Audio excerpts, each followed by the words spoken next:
పట్టించుకునే వాళ్ళు లేరు సార్. ఏమన్నా అంటే మేము కూలీలో మాట్లాడతారు, కూలీలో మనకు పెద్ద మాకు వచ్చేది 8,000 సార్. మళ్ళీ నాకు సండేలు తీసిస్తారు, మాకేం పడది చేయదు. మరి ఇంట్లో మాకు ఎట్లా మరి మా పిల్లలు ఎట్లా పోషించుకోవాలా, మేము ఎట్లా మరి బతుకు మన నిద్ర మబ్బల నుంచి వచ్చి మనం పని చేసుకుంటాము. మరి మాకు ఏమైనా జరిగితే ఎవరు పట్టించుకునే వాళ్ళు ఉన్నారు? రేపు జరగబోయేది ఏదైనా ఉంటే కూడా మాకు ఆలోచనలు మరి ఎవరు మా సమస్యలు ఎవరికి చెప్పుకున్నాలా, మాకు చెప్పుకునే వాళ్ళకు కూడా ఎవరు పెద్ద దిక్కు ఎవరు లేరు ఇంట్లో. ఆ దిక్కు చెప్పుకోవడానికి కూడా ఇక్కడ ఎంతో ఇబ్బందితో ఇంట్లో సమస్యలతో పిల్లల సమస్యలతో లేకుండా మా సమస్యలతో వస్తాము రోడ్డు మీదకి వచ్చి ఆలోచనలతోటి మేము రోడ్డు కొట్ట అంటే జవాన్లు చెప్పేసరికంటే రోడ్డు కొడతాము. అక్కడ ఏం జరిగేది కూడా మాకు తెలియదు, ఎక్కడి నుంచి ఏం వచ్చేది కూడా తెలియదు. ఆ సమయంలో ఏమన్నా జరిగినా కూడా కానీ మా పిల్లలకు మా పిల్లలు అన్నదాగా అయిపోతారు. మా పిల్లల రోజు రేపు భవిష్యత్తు వాళ్ళకి కావాలంటే, రేపు వాళ్ళకి చదివించాలంటే కూడా ఈ రోజులో స్కూల్ ఫీజు కట్టాలంటే కూడా ఈ రోజుల స్కాలర్షిప్ వచ్చేది కూడా ఈ రోజుల స్కాలర్షిప్ కూడా రాకుండా ఆ 8,000 పిల్లలకు మరి వాళ్ళకి చదువు, మరి వాళ్ళకి బట్టలు, మరి ఇంట్లో రేషన్ కార్డుకి వెళ్ళి మరి అన్ని తీసుకొచ్చుకొని మన పిల్లలకు మంచి ఫుడ్ పెడితేనే మరి వాళ్ళకి మంచి భవిష్యత్తు ఉంటుందని చెప్పేసి మేము ఇక్కడ రోడ్డు మీద ఎంత చెత్త అన్నీ ఎత్తేసి మరి రోడ్డు మీద మేము మంచిగా ఉంచుతానే కదా లేబర్ మొత్తం ఇక్కడ ఇళ్ళల్లో అందరూ మంచిగా ఉండదు. ఏ రోగం రాకుండా ఏది రాకుండా అందరూ మరి జనాభాలు అందరూ మంచిగా ఉండదు.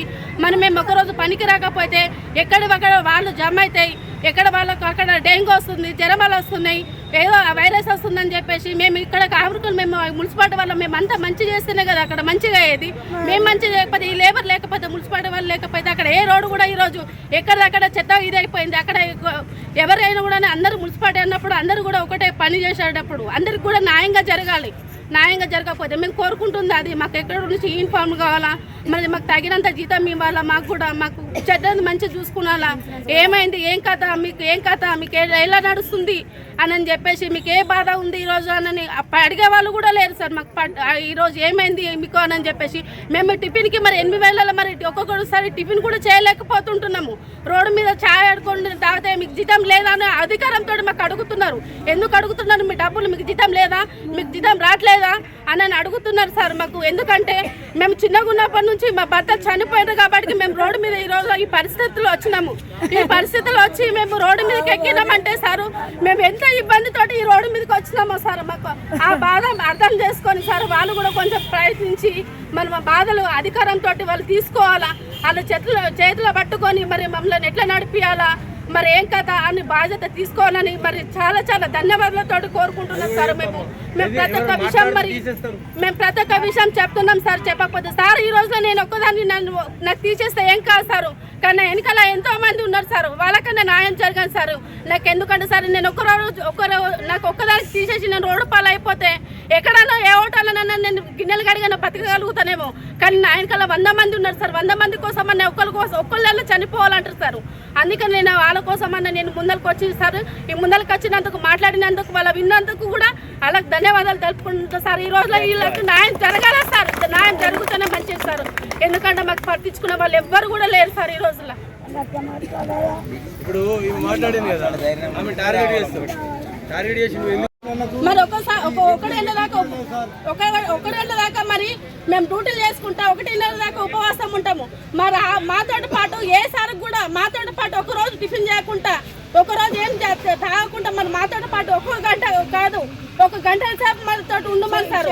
మరి వాళ్ళకి ఎంత మరి వాళ్ళకి నీరసంగా అనిపిస్తుందో, మరి తెల్లారి లేచి డ్యూటీ చేస్తారా చేయగలుగుతారా వాళ్ళకు కూడా అర్థమవుతుంది సార్. మేము టిఫిన్ చేయని రోజులు ఉన్నాయి, మేము కడుపు మార్చిన రోజులు ఉన్నాయి. ఎందుకంటే సార్ ఈరోజు మేము 10 రూపాయలు పెట్టి టిఫిన్ చేస్తారే మా పిల్లలకి భవిష్యత్తు 10 రూపాయలు మిగులుతాయన్న ఆలోచనతోటి సార్. ఎందుకంటే నేను రోడ్డు మీద పడ్డా, రేపు నా పిల్లలు రోడ్డు మీద పడద్దు, నా పిల్లలకు భవిష్యత్తు మంచిగా కావాలా అని చెప్పేసి మేము ఎంతో పోరాడుతున్నాం సార్. ఎంతో పోరాడకపోతే సార్ ఈరోజు కూలీలు లేకపోతే మీకు ఏం అధికారం లేదు, మీరు వెళ్ళిపోవచ్చు, మీరు లేకపోతే ఇంకొకళ్ళని అంటారు సార్. కానీ మున్సిపాలిటీ ఉంది దేనికోసం సార్? ఇక్కడ బోధనకు వచ్చిన కార్మికులకు ఇక్కడ నుంచి ఎందుకు తీసేస్తారు సార్? కూలీలకు ఎందుకు తీసేయకపోతే? ఎందుకంటే మేము లేబర్ ఉన్నామా అంటే వాళ్ళకి సపోర్ట్గా మేము ఉన్నాము. మేము లేకపోతే వాళ్ళు ఏం పని చేయగలుగుతారు సార్? ఏ వాడుకు చూసినా 4-3 ఉంటారు సార్. కానీ మేము ట్రక్కులకు, ట్రాక్టర్లకు, మోర్లకు, కుప్పలకు అన్నిటికి పోతున్నాము. ఒక్కోసారి నెత్తి నారాలన్నీ వస్తున్నాయి. నెత్తి నారాలన్నీ వస్తే స్కానింగ్ తీస్తే ఒక స్కానింగ్ తీయడానికి 500 రూపాయలు అవుతున్నాయి. 500 రూపాయలు అయితే అక్కడ హాస్పిటల్ పెట్టేసరికంటే పిల్లలకి ఏమైందని అక్కడ సమస్య చెప్పేకంటే పిల్లలు జ్వరం వచ్చి మా అమ్మకి ఇలా అయిందంటారు, రేపు మాకు ఎవరు చూసుకునేటోళ్ళు ఉన్నారు, మా అమ్మ పరిస్థితి ఇలా ఉందంటారని పిల్లలు గుక్కు ఏడుస్తున్నారు.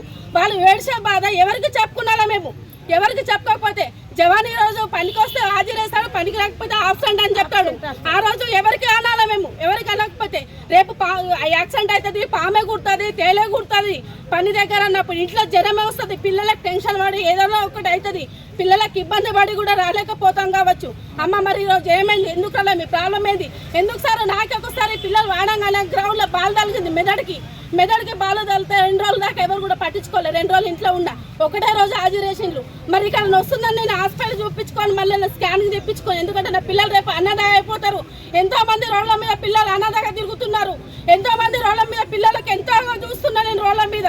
ఎందుకంటే వాళ్ళు కాంటాల బుక్కలు అమ్ముకొని పిల్లలు రోడ్డు పిల్లలు ఈరోజు ఈ సైట్లో ఉన్నారంటే ఇంట్లో తల్లిదండ్రులు మంచి లేకనా, వాళ్ళ బాధ మంచి లేకనా, వాళ్ళ పరిస్థితి మంచి లేకనా ఈ రోజుకు రోడ్డు మీదకి వచ్చింది ఈ పిల్లలని చెప్పేసి అని నేను హాస్పిటల్ పోయి చూపించుకుంటా సార్. ఆ టెన్షన్కి వినలేక పిల్లలకి ఏం చెప్పుకోలేక సార్ నేను ఆ బాధ ఎవరికి చెప్పుకున్నా సార్. ఎవరికి చెప్పకపోతే ఎవరికి చెప్పుకోలేను. ఎందుకు చెప్పుకోలేను, ఎందుకంటే నా పిల్లలకు చెప్తే కూడా రేపు నా పిల్లలు ఏమైపోతారో, నా ఎదుగ పిల్లలు కూడా వాళ్ళకు కూడా నేను వెతిక పిల్లలకు రెక్క ఇరిగిపోయి వాళ్ళకు కుప్పగూలినట్టుగా అయిపోతుంది. ఏమన్నా ఒకటేసారి చెట్టు మీద పడిపోతే వాళ్ళ భవిష్యత్తులో ఎట్లా బతుకుతారని వాళ్ళకి ఏ బాధలు ఉన్నా కూడా చెప్పాం సార్. ఏ కన్నీళ్ళు ఉన్నా కూడా మా కడుపులో మింగేసుకుంటాం సార్. ఏ బాధ వచ్చినా కూడా మేము నిద్రలోకి రావాల్సింది సార్. ఎందుకంటే ఇంట్లో పిల్లలకి సమయం కండేయాలని కూడా వాళ్ళు ఒక్కొక్కసారి బాక్స్ మా మమ్మీ అండలేదని ఎందుకంటే ఉపవాసం వెళ్ళిపోతారు. ఎందుకంటే ఇక్కడ మేము మలిసిపోయి పని చేసి అలసిపోయి ఇంటికి వెళ్తాం కాబట్టి. ఎందుకంటే సార్ మేము మోసి మా నరాలు ఇప్పుడుగా సార్ 10 సంవత్సరాల నుంచి ఇదే కష్టం సార్. మాకు 10 సంవత్సరాల నుంచి ఇదే కష్టం. 10 సంవత్సరాల నుంచి ఏ న్యాయం కూడా జరగలేదు సార్. మాకు ఏం రెడ్ కనీసం రెడ్ కోడ్ కూడా లేదు సార్.